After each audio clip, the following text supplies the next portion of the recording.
चार दोस्त उस रात अगर जीप रोककर भाग गए होते तो शायद उनकी ज़िंदगी बच सकती थी। लेकिन उन्होंने देखा गांव की सड़क पर खड़ी वो औरत अब इंसान नहीं थी। उसकी आंखें जलते अंगारों की तरह चमक रही थी और उसके पीछे सारी झोपड़ियां से एक साथ दरवाजे खुलने की आवाज़ आने लगी। जैसे ही चुड़ैल जीप के सामने आई, सबका खून सूख गया। राहुल कांपती आवाज़ में बोला, भाई एक्सीलेटर दबा, वरना ये हमें जिंदा नहीं छोड़ेगी। लेकिन ड्राइवर अनिल के हाथ स्टीयरिंग पर जम चुके थे।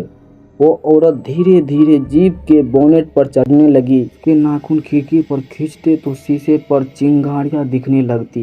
अचानक पीछे की झोपड़ी का दरवाज़ा चर से खुला।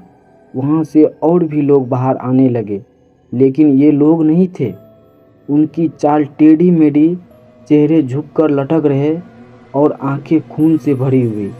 ये गांव के लोग नहीं हैं, ये तो कुछ और ही हैं, सौरभ ने कांपते हुए कहा। कभी कभी इंसान सोचता है कि वो मौत से बच सकता है, लेकिन मौत अगर किसी गांव की मिट्टी में कैद हो तो उसे छूने के बाद कोई जिंदा नहीं बचता। आज की रात ये चार दोस्त उस गांव से बाहर निकल पाएंगे या नहीं, यही है अंधेरा गांव के सबसे भयानक सच्चाई। जीप की हेडलाइट उस औरत के चेहरे पर पड़ी। उसकी आंखें चमक रही थी, होठों से खून टपक रहा था। वो किसी जानवर की तरह जीप के बोनेट पर झुकी हुई थी। एक्सीलेटर दबा अनिल, जल्दी, राहुल चीख पड़ा। अनिल ने कांपते हाथों से गाड़ी आगे बढ़ाई, लेकिन औरत ने अचानक बोनेट पर जोर से हाथ पटका। धड़ाम, गाड़ी हिल गई और हेडलाइट झिलमिलाने लगी।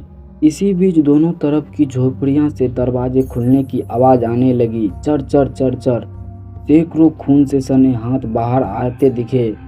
हे भगवान, ये पूरा गांव जिंदा नहीं है, सौरभ की आवाज़ में सिहरन थी। गांव वाले धीरे धीरे जीप की तरफ बढ़ रहे थे। उनके चेहरे फटे हुए, शरीर आधा जला हुआ और आंखें ऐसे जैसे सदियों से किसी का खून पीने को प्यासे हो। अनिल ने अचानक पूरी ताकत से एक्सीलेटर दबाया।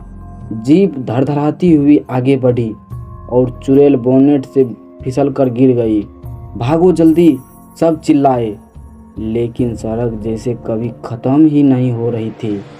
जीप जितना तेज भागती उतना ही गांव फैलता जाता। ये सड़क बार बार हमें यही घुमा रही है, अजय बोला।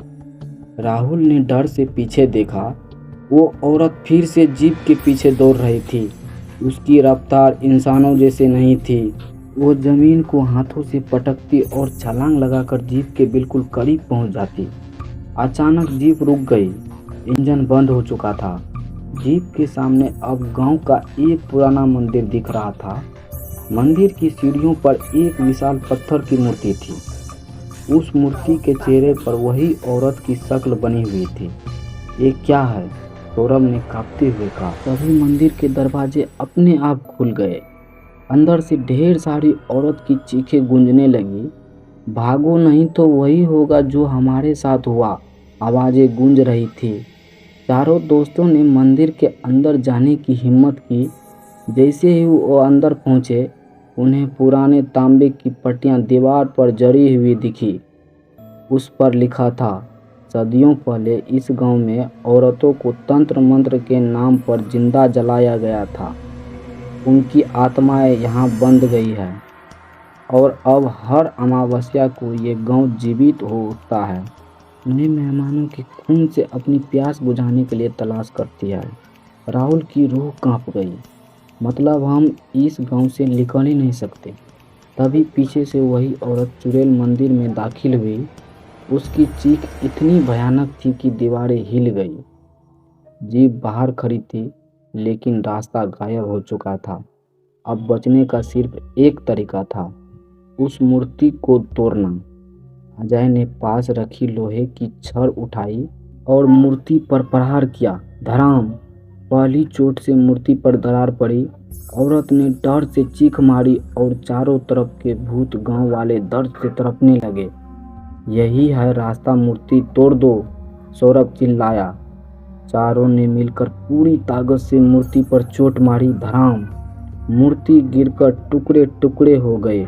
तुरंत गांव में आग लग गई, झोपड़ियां राख में बदलने लगी और औरत राख का ढेर बनकर जमीन पर गिर गई। चारों दोस्त सुबह की पहली किरण के साथ गांव से बाहर निकल आए। जीप अब सीधी सड़क पर चल रही थी। सबने चैन की सांस ली, लेकिन तभी पीछे की सीट पर बैठा सौरभ धीरे से बोला, दोस्तों, अगर मूर्ति टूट गई तो फिर ये देखो, उसके हाथ खून से सने हुए थे। उसकी आंखें अब इंसानों जैसी नहीं थी, बल्कि वही लाल चमक रही थी जैसी उस औरत की थी।